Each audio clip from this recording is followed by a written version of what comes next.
Assalamualaikum warahmatullahi wabarakatuh. Alhamdulillahilladzi arsala rasula bil huda wa dinil haqq liyujrahu 'alad dini wa kafa billahi syahida.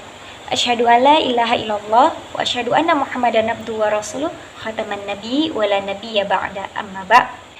Baik teman-teman, di video kali ini kami akan mempresentasikan hasil diskusi kami yang mana topik dari pembelajaran TPM 4 ini yaitu benarkah bahwasanya bangsa Arab itu identik dengan berhala. Sebelum itu, perkenalkan, nama saya Ainun Wardani sebagai moderator di kelompok 10. Nah, ada rekan kami yaitu Imam Ari Suganda, kemudian ada Fazli Ahmad sebagai pemateri 1 dan pemateri 2. Langsung saja kita masuki pembahasan dengan judul benarkah bangsa Arab itu identik dengan berhala. Judul ini menjadi menarik untuk dibahas karena dapat membuktikan apakah benar bangsa Arab itu identik dengan berhala. Di pembahasan ini juga kita dapat mengetahui bagaimana munculnya hingga hancurnya berhala dan mengapa stigma yang terjadi dan stigma yang muncul mengapa bangsa Arab itu identik dengan berhala. Nah, langsung saja kita masuki pemateri pertama, yaitu rekan kami Imam Ari Suganda. Kepada Imam Ari Suganda kami persilahkan waktu dan tempat. Terima kasih kepada moderator yang telah memberikan saya kesempatan untuk menjelaskan apakah bangsa Arab itu beridentitas dengan berhala. Tapi sebelum itu mungkin kita akan membahas sedikit demi sedikit dan step by step yang dimana mungkin akan mengubah pemikiran kita bahwasanya bangsa Arab itu bukanlah bangsa yang beridentik berhala. Tetapi berapa lama bangsa Arab itu identik dengan berhala dan bangsa Arab itu dengan Islam, itu bagi kita buat rentang waktunya. Yang pertama adalah dengan kepemimpinan. Yang pertama, bangsa Arab yaitu kota Mekah, Arab Saudi, yang kita kenal Arab Saudi ini, tempat mereka ibadah haji, itu adalah ditempati oleh Nabi Ismail dan ibunya itu Siti Hajar. Kemudian perlahan-perlahan datang seorang musafir dari bangsa Jurhum. Lalu datangnya bangsa Jurhum itu membuat peradaban yang karena ada dengan bantuan, karena di situ terlihat adanya air Zam-Zam. Kemudian perlahan-perlahan bergantinya dengan kepemimpinan lalu ke bangsa Khuza'ah, lalu berpindah hingga sampai Bani Quraisy dan Nabi Muhammad SAW. Kisah Al-Anbiya, Ibnu Katsir menjelaskan bahwasanya Ismail itu berumur sampai 137 tahun. Dapat kita ketahui bahwasanya Ismail itu sejak kecil hidup di Mekah yang dipimpin oleh Bani Jurhum. Berarti kita ketahui bahwasanya 137 tahun kota Mekah masih mengenal Allah Subhanahu wa taala. Dan tidak semua bangsa Arab itu menjadikan patung sebagai perantara kepada Allah Subhanahu wa taala, tapi masih murni menggunakan yang dilakukan oleh Ismail alaihissalam dan Ibrahim alaihissalam. Berhala itu muncul semenjak Bani Khuza'ah itu memimpin kota Mekah yang dilakoni oleh Amirul Luhai, yaitu pemimpin dari Bani Khuza'ah itu sendiri, yang pada tahun 140 Masehi yang diadopsi dari wilayah lain. Sebelum Bani Khuza'ah itu memimpin kota Mekah, ada namanya bangsa Jurhum, yang mana pada masa itu belum mengenal yang namanya patung berhala.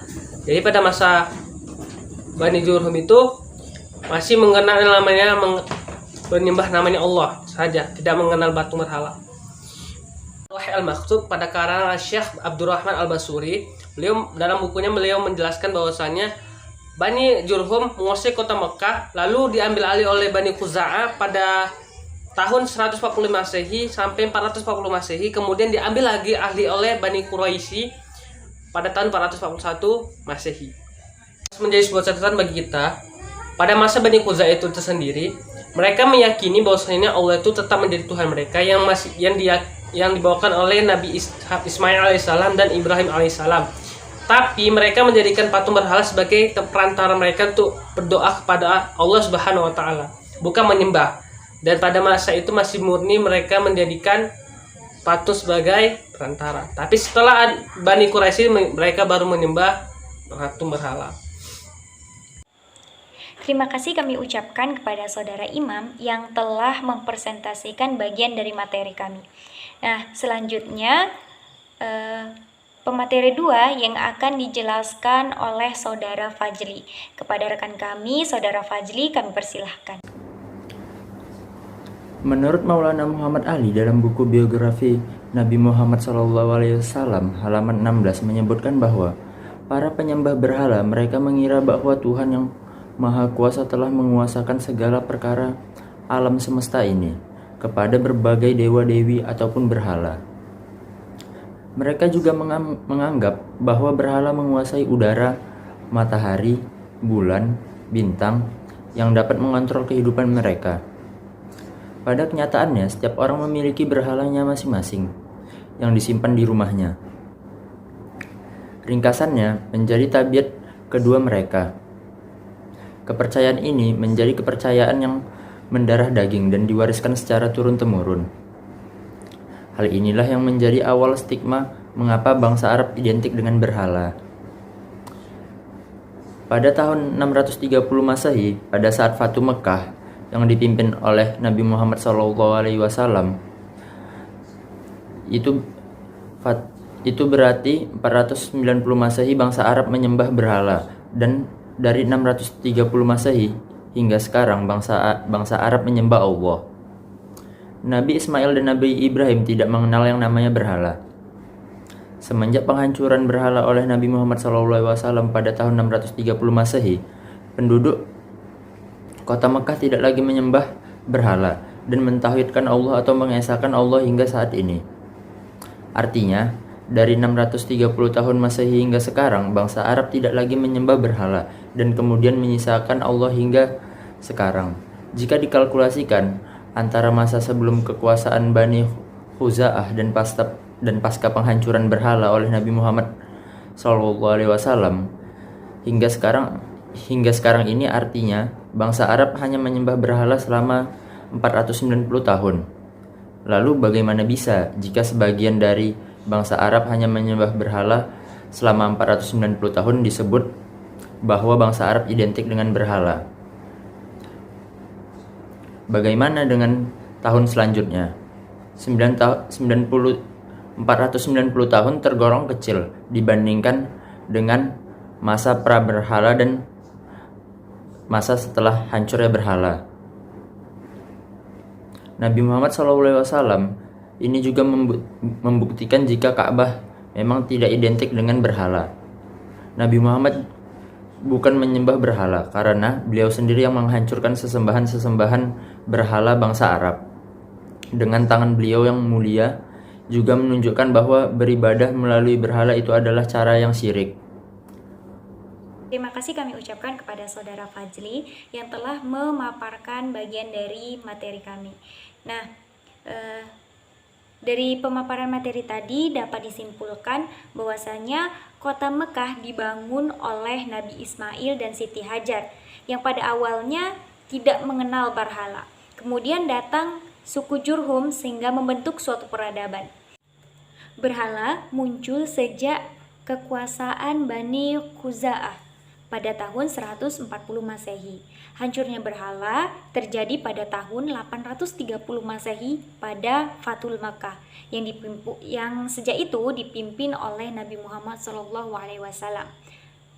Artinya dari 630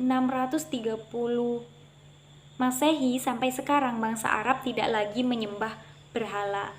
Bangsa Arab hanya menyembah berhala selama 490 tahun.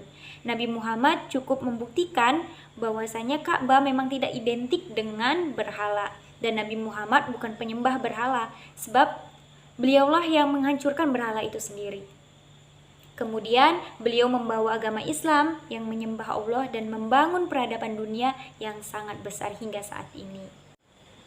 Materi-materi yang kami paparkan tadi kami dapat dari beberapa sumber, antara lain yaitu buku biografi Muhammad Rasulullah yang ditulis oleh Maulana Muhammad Ali.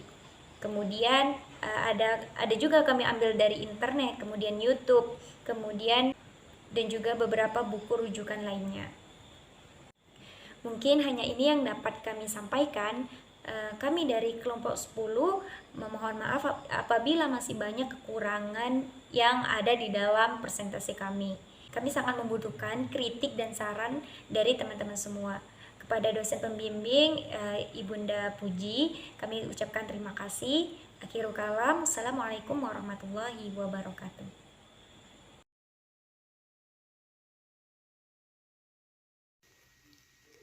Oke, bismillahirrahmanirrahim. Perkenalkan, nama saya Hanifah Lutfia sebagai editor untuk kelompok 10. Sebelumnya saya ucapkan terima kasih untuk teman-teman kelompok 10 telah mempresentasikan hasil diskusinya sudah sangat-sangat baik dan memberikan penjelasan yang lugas dan jelas. Nah, adapun teman-teman kelompok 10 membawakan tema apakah bangsa Arab itu identik dengan berhala. Dan di sini dapat saya memberikan tanggapan bahwa teman-teman sangat-sangat membantah bahwa bangsa Arab itu identik dengan berhala. Dan ada beberapa alasan yang dapat saya simpulkan. Yang pertama adalah bahwa Mekah atau bangsa Arab itu sendiri dimulai atau didirikan oleh Nabi Ismail alaihissalam dan Siti Hajar, yang dimana Nabi Ismail tidak menggunakan berhala menjadi Tuhan mereka, namun menjadikan berhala menjadi perantara antara Nabi Ismail dengan Allah Subhanahu wa taala atau Tuhannya. Dan yang kedua adalah bangsa Arab menyembah berhala hanya 490 tahun. Nah, dan sampai saat ini bangsa Arab tidak lagi menyembah berhala. Bisa kita lihat bangsa Arab saat ini gitu. Sungguh sangat keislaman seperti itu. Dan terakhir adalah kelompok 10 sangat-sangat membantah bahwa Rasulullah Shallallahu Alaihi Wasallam pernah menyembah berhala, karena Rasulullah Shallallahu Alaihi Wasallam lah yang menghancurkan berhala itu sendiri. Sudah sangat-sangat jelas penjelasan dari teman-teman kelompok 10. Dan ada pun beberapa referensi yang digunakan oleh kelompok 10. Yang pertama adalah buku biografi Rasulullah Shallallahu Alaihi Wasallam oleh Maulana Muhammad Ali. Dan yang kedua adalah Qisasul Anbiya Ibnu Katsir. Dan ada beberapa link video yang dapat teman-teman lihat di deskripsi. Sungguh sangat-sangat bagus. Setelah saya lihat bahwa referensi-referensi yang digunakan kelompok 10 sudah sangat-sangat bagus, buku-bukunya sudah sangat-sangat bagus.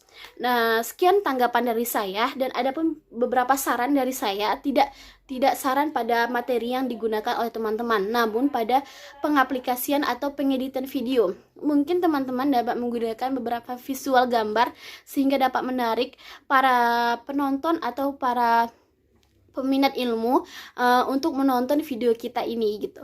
Kita dapat menggunakan beberapa visual gambar, namun karena jika hanya berbicara saja, tidak memberikan visual gambar, itu dapat memberikan kesan membosankan. Mungkin teman-teman dapat memberikan bagaimana gambar berhala atau bagaimana keadaan bangsa Arab sebelum